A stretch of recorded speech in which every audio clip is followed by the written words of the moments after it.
Minus rank of A minus lambda.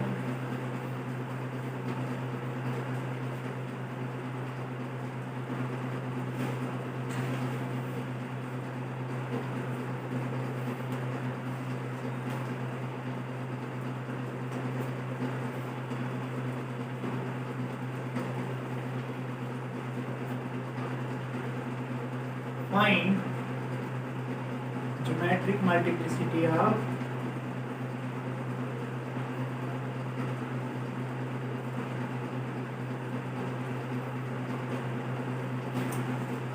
eigenvalue 0 of matrix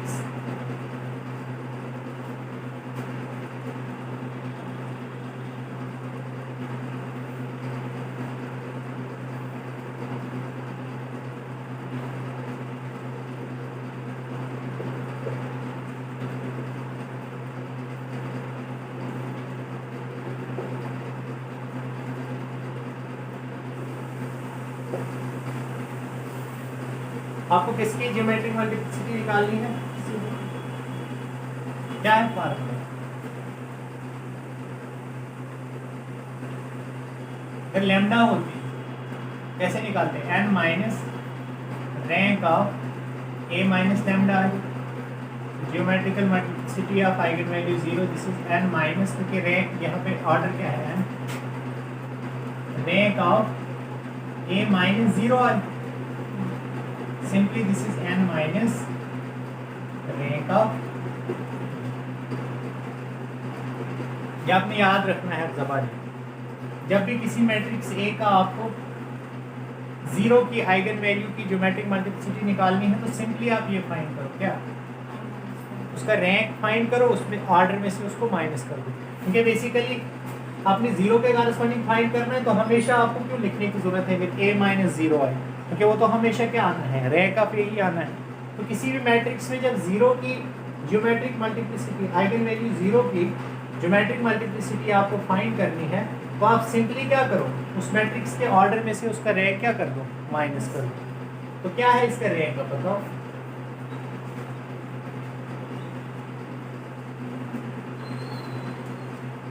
इसको किलोन form में अगर आप कन्वर्ट करोगे, देखो यहां से 2 माइनस 2 कर सकते हो, 4 माइनस 4, ये सारे 0 हो जाएगा, ठीक है। इसी तरह से ये भी 0 हो जाएगा, ये भी 0 हो जाएगा, सभी 0 हो जाएंगे। सिर्फ एक नॉन जीरो रो बचेगा आपका, किसमें? किलोन फॉर्म में।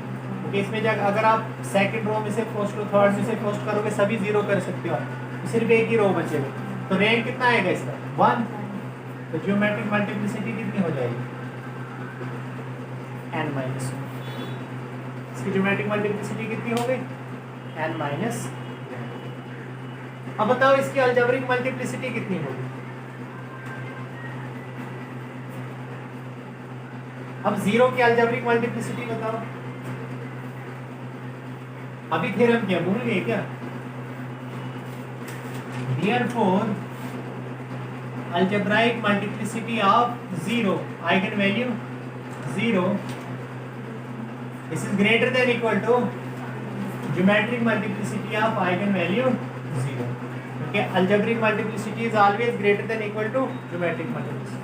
So algebraic multiplicity of 0 eigen value obviously this is greater than equal to कितना? geometric multiplicity कितना निकला? n minus 1। तो इसका मतलब अलजेब्राइक मल्टीप्लिसिटी ऑफ 0 कितनी होगी? कम से कम कितनी होगी? n माइनस 1 या n से ज्यादा। अब टोटल मैट्रिक्स का ऑर्डर कितना है? n है, तो मतलब कम से कम n माइनस 1 बार क्या आएगा? 0। तो हमारे पास दो चांसेस हैं अलजेब्राइक मल्टीप्लिसिटी के, दो ही बनेंगे ना हमारे पास पॉसिबिलिटी। या तो इसके अलजेब्रिक मल्टीप्लिसिटी क्या होगी? n माइनस 1, या क्या हो जाएगी? n। क्योंकि मैक्सिमम कितनी हो सकती है? n हो सकती है। टोटल कितनी बार आइगन वैल्यू आ सकती है? n बार आ सकती है, क्योंकि मैट्रिक्स ऑफ ऑर्डर n। तो हम कह रहे हैं कि कम से कम ये 0 कितनी बार रिपीट हो रहा है? या तो n माइनस 1 बार रिपीट हो रहा है, कम से कम n माइनस 1 है, और ज्यादा से ज्यादा n बार। लेकिन अगर ये n बार रिपीट होता है तो इसका मतलब सब की सब आइगन वैल्यूज क्या हो जाएगी, 0। लेकिन वैसा हो ही नहीं सकता, इसका मतलब ट्रेस भी कितनी हो जाएगी फिर, 0। लेकिन देखो मैट्रिक्स क्या है हमारी, क्या मैट्रिक्स की ट्रेस 0 है? देखो this is 1 + 4 + 9, so this is non zero. तो इसलिए सेकंड वाली पॉसिबिलिटी तो नहीं हो सकती, कौन सी? Algebraic multiplicity of 0 can not be n नहीं हो सकता। क्यों? बिकॉज इन दिस केस, इसका मतलब क्या हो जाएगा, in this case we have all the eigen values 0, we have all eigen values 0। क्योंकि हम क्या कह रहे हैं, हम कह रहे हैं 0 कितनी बार रिपीट हो रहा है, n बार, मतलब पूरी की पूरी आइगन वैल्यूज क्या है, 0 ही है। So we have all eigen values as 0। So trace भी किसके इक्वल हो जाएगा,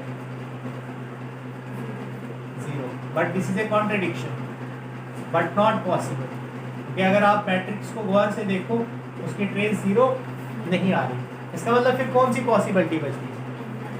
देयरफॉर अलजेब्राइक मल्टीप्लिसिटी ऑफ 0 कितनी हो जाएगी, n-1। मतलब n-1 जो है आपकी वो क्या होगी, algebraic multiplicity, algebraic multiplicity of 0 जो है वो कितनी हो जाएगी, n-1। मतलब 0 कितनी बार रिपीट होगा, n-1। और अब आप ट्रेस भी निकाल सकते हो। अब ट्रेस किसके इक्वल है,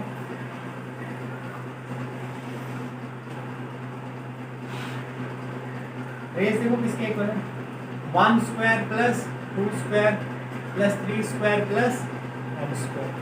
यही है ना आपके डायगोनल एंट्रीज। देखो एक 1 स्क्वायर 2 स्क्वायर n स्क्वायर, ये किसके इक्वल होता है, n × n + 1 2n + 1 upon 6।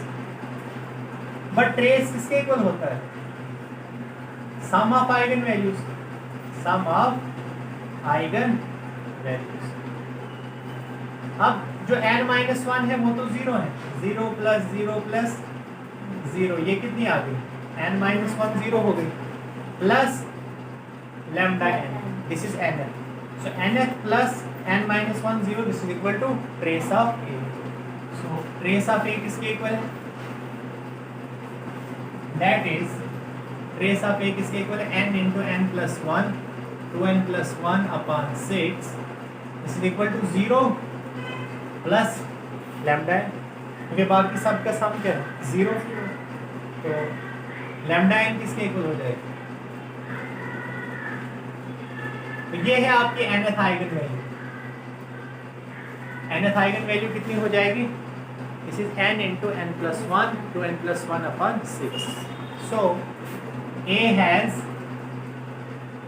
n-1 eigen values क्या है इसकी, 0, और एक आइगन वैल्यू क्या है, n × 6। ठीक है, आपसे क्वेश्चन ऐसे पूछा जाएगा, आपको मैट्रिक्स दे दी जाएगी और आपको पूछा जाएगा बताओ इसकी आइगन वैल्यूज क्या है। हमेशा जब भी आपको ये क्वेश्चन करने हैं तो आपने सबसे पहले ज्योमेट्रिक मल्टीप्लिसिटी ऑफ 0 निकालनी है, वहाँ से आपको आइडिया मिल जाएगा अलजेब्रिक मल्टीप्लिसिटी ऑफ 0 का, तो वहाँ से फिर आपको आइडिया मिल जाएगा दूसरी आइगन वैल्यू का। वैसे ही हमने यहाँ पे किया, पहले हमने ज्योमेट्रिक मल्टीप्लिसिटी ऑफ 0 देखा, वो आया n-1, तो वहाँ से हमें आइडिया मिला कि अलजेब्रिक मल्टीप्लिसिटी क्योंकि greater than equal to geometric multiplicity होता है, तो यहाँ तो n-1 होगा या n, लेकिन n तो पॉसिबल ही नहीं था, क्योंकि अगर हम n लेते तो इसका मतलब सब की सब आइगन वैल्यूज जो है, मतलब ये जो 0 है वो n बार रिपीट होती, तो उस केस में ट्रेस 0 हो जाता, बट ट्रेस 0 था नहीं, इसलिए हमारे पास पॉसिबिलिटी क्या बनी, n-1। तो n-1 अगर 0 हो गए तो nth का हमें पता नहीं था, उसको हमने λn वाला माना, लेकिन इन सब का सम किसके इक्वल था, ट्रेस के, और ट्रेस किसके इक्वल था, इसके इक्वल, तो वहाँ से हमें वो आइगन वैल्यूज मिली। तो इसलिए हमारे पास दो ही किस्म की आइगन वैल्यूज मिलेंगी, एक 0 मिलेगी और दूसरी कौन सी मिलेगी, n × n + 1 2n + 1 अपॉन 6। लेकिन 0 कितनी बार रिपीट हो रही है, n-1 बार। अब जरा इसका कैरेक्टरिस्टिक पॉलिनोमियल लिखो, अब आपको आइगन वैल्यूज पता है ना, अब कैरेक्टरिस्टिक पॉलिनोमियल लिखो इस मैट्रिक्स का, राइट Cx। कैसे लिखते हैं कैरेक्टरिस्टिक पॉलिनोमियल, power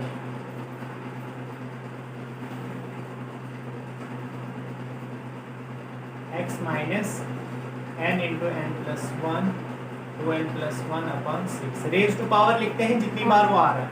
ये n minus 1 बार आ रहा है, ये एक ही बार आ रहा है, so that means x की power n minus 1 into x minus n into n plus 1 2n plus 1 upon 6। ये क्या हो जाएगी इसकी कैरेक्टरिस्टिक पॉलिनोमियल।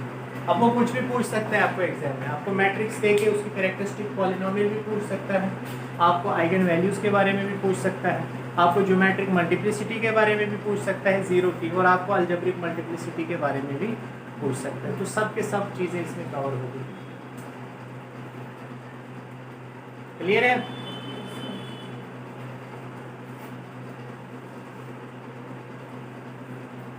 अब असाइनमेंट आपके लिए बिल्कुल सेम ऐसे ही है, कोशिश करना करने की सेम मेथोडोलॉजी है।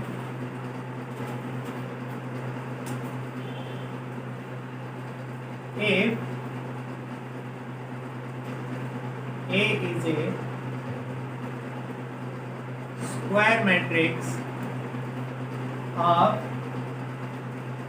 order 10 whose trace is 100, तो सब कुछ दिया हुआ है, rank is 2 and one of its eigenvalue is 40, then what are the remaining eigenvalues?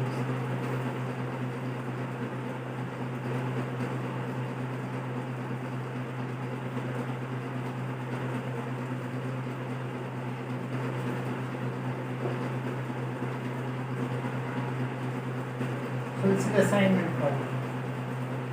Stop with this.